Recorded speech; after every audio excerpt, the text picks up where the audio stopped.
Hello friends, welcome to ICS platform. आज है 15 अक्टूबर और 15 अक्टूबर करेंगे हम करंट अफेयर के एमसीक्यू। चलो वीडियो स्टार्ट करते हैं।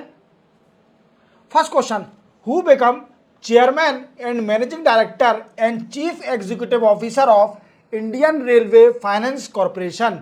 क्या है दोस्तों? इंडियन रेलवे फाइनेंस कॉरपोरेशन के सीएमडी और सीईओ कौन बन गए हैं? तो दोस्तों ये हैं Manoj Kumar Dubey.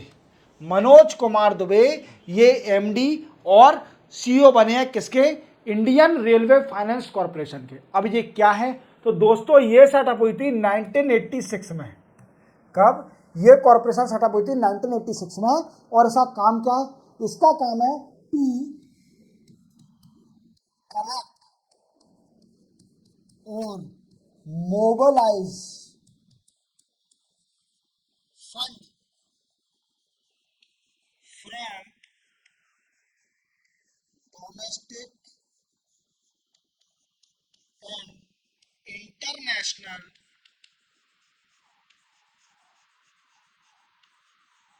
market additionally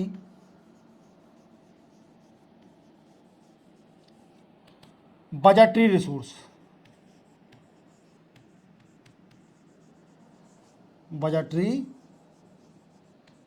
resources for Indian railway. किसके लिए? For Indian railway. अब मैंने क्या लिखा है इसका मैं बताता हूं।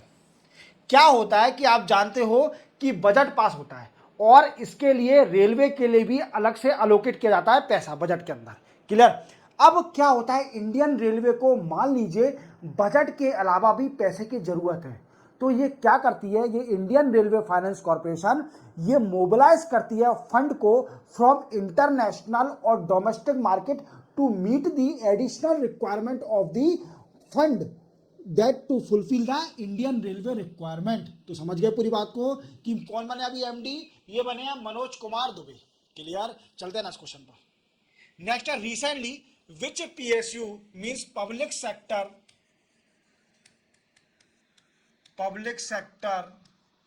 अंडरटेकिंग।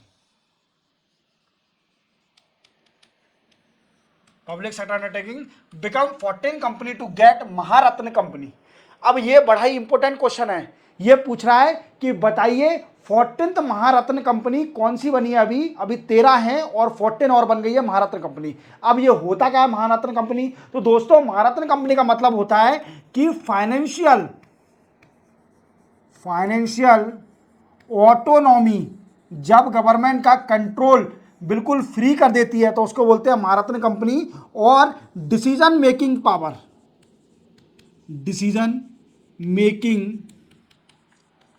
पावर जब आ जाती है। और ये महारत्न कंपनी मर्ज भी कर सकती है, किसी कंपनी को एक्वायर भी कर सकती है और फाइनेंशियल इन्वेस्टमेंट भी कर सकती है विदाउट अप्रूवल ऑफ गवर्नमेंट। बिना गवर्नमेंट के अप्रूवल के, क्योंकि ये पीएसयू है और गवर्नमेंट से अप्रूवल तो लेना पड़ेगा। बट महारत्न बनने के बाद इसको अप्रूवल की जरूरत नहीं है, इसको फुल ऑटोनॉमी मिल जाती है। क्या मिल जाती है? फुल ऑटोनॉमी मिल जाती है। तो अपन जान लेते हैं कौन कौन सी महारत्न कंपनी है इंडिया के अंदर। तो सबसे पहली है भेल। कौन सी? Bharat heavy electrical limited, BHEL company. दूसरी है दोस्तों भारत पेट्रोलियम कॉर्पोरेशन लिमिटेड। तीसरी है कोल इंडिया। फोर्थ है gas authority of India limited. Fifth है Hindustan petroleum corporation limited. Sixth है Indian oil corporation limited. Seventh है national thermal power corporation. Eighth है oil and natural gas corporation. Ninth है power finance corporation. 10th है power grid corporation. 11th है rural electrical corporation. Then 12th है steel authority of India limited and 13th है all India. और 14 बन गई है Hindustan aeronautic limited. Hindustan aeronautic limited बन गई है 14 महारत्न कंपनी। तो ये बड़ा ही इंपॉर्टेंट क्वेश्चन है। अब इसको फाइनेंशियल और डिसीजन मेकिंग ऑटोनॉमी मिल गई है। अब इसको गवर्नमेंट का अप्रूवल नहीं चाहिए होगा on merger acquisition of company और financial investment in other company. Clear? समझ गए? तो ये 14 कंपनी हमारी इंडिया में महारत्न कंपनी। क्लियर? चलते हैं नेक्स्ट क्वेश्चन पर। नेक्स्ट है recently x band radar installed in which city of India by union ministry of earth and science. ये पूछ रहा है कि एक्स बैंड रडार कहां पर अभी लोकेट किया गया है। तो देखो दोस्तों, अभी आप जानते हो वायनाड में अभी कई सारा लैंडस्लाइड हो गया था, रेन और फ्लड और लैंडस्लाइड हो गया था, जिससे कई सारी कैजुअलिटी हो गई थी इंडिया के अंदर, कई सारी कैजुअलिटी हो गई थी वायनाड के अंदर। अब क्या करा है, वायनाड में एक एक्स बैंड रडार इंस्टॉल कर दिया है। क्या कर दिया है, एक्स बैंड रडार इंस्टॉल कर दिया है, जिसके कारण जो भी नेचुरल डिजास्टर या फिर मैन मेड डिजास्टर आने वाला होगा तो वो पहले ही इंफॉर्म कर लेगा, ये रडार पहले ही उसको we can say disaster preparedness, it works to disaster preparedness. Clear, याद रखोगे तो ये वायनाड में लॉकेट किया गया है। क्लियर, चलते हैं नेक्स्ट क्वेश्चन पर। नेक्स्ट है, आर्मी हैज लॉन्च अग्नि अस्त्र multi target detonation device in which city. देखो दोस्तों, अभी आप जानते हो, मैंने प्रीवियस लेक्चर में आपको बताया था कि अभी आर्मी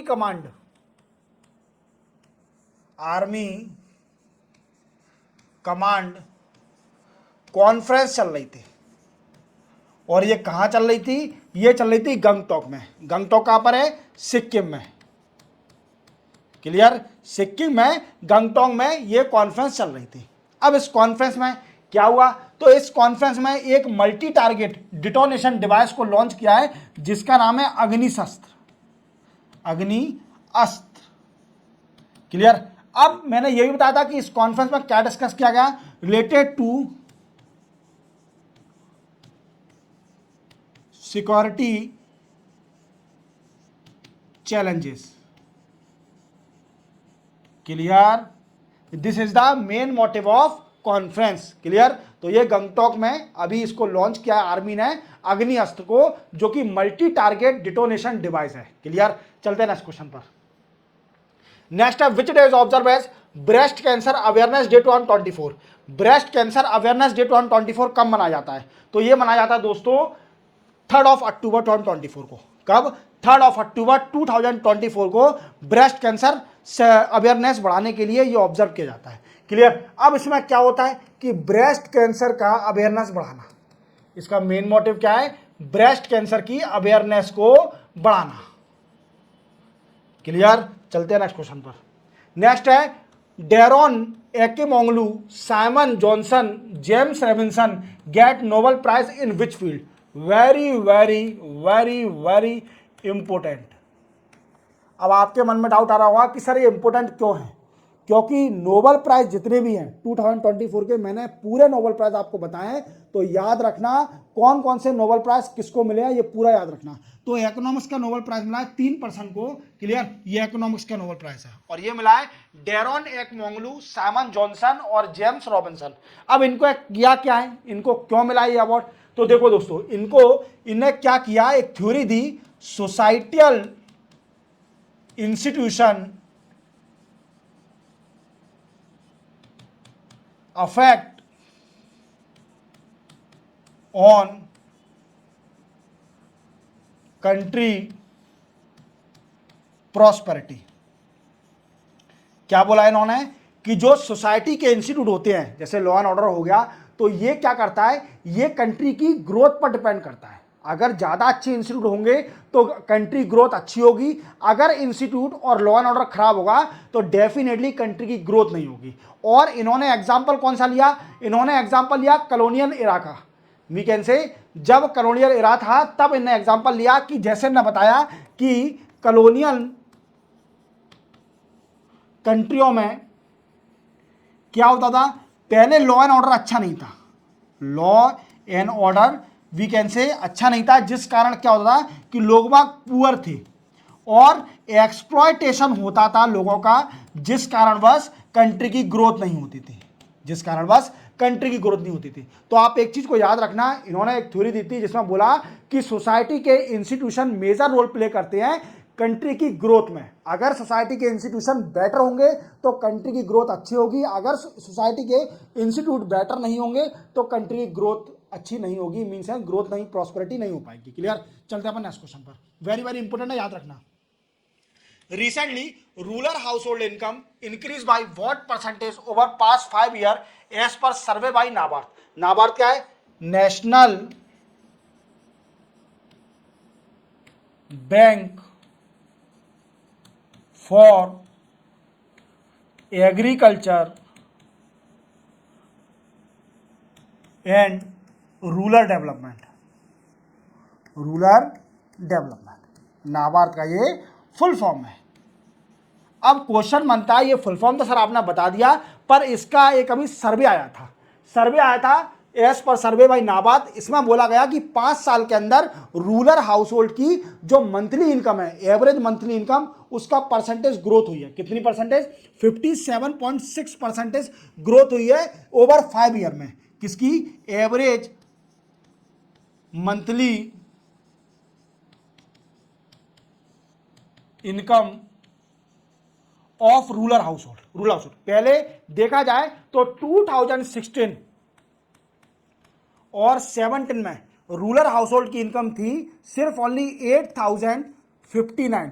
कितनी थी? 8059 rupees rural house hold average monthly income कमाता था। अब 5 साल के अंदर अगर देखा जाए तो 2021-22 में रूरल हाउस होल्ड की इनकम हो गई 12,000 वी कैन से 698। कितनी? 12,698। तो कितनी ग्रोथ हुई? 57% ग्रोथ हुई है, 57.6% ग्रोथ हुई है as per the survey of NABARD. तो इसी के साथ 15 अक्टूबर के करंट अफेयर कंप्लीट होते हैं। चैनल को सब्सक्राइब और बेल आइकन प्रेस करना ना भूलना, और वीडियो को हमेशा पूरा देखना। तब मिलते हैं हम कल, तब तक के लिए जय हिंद।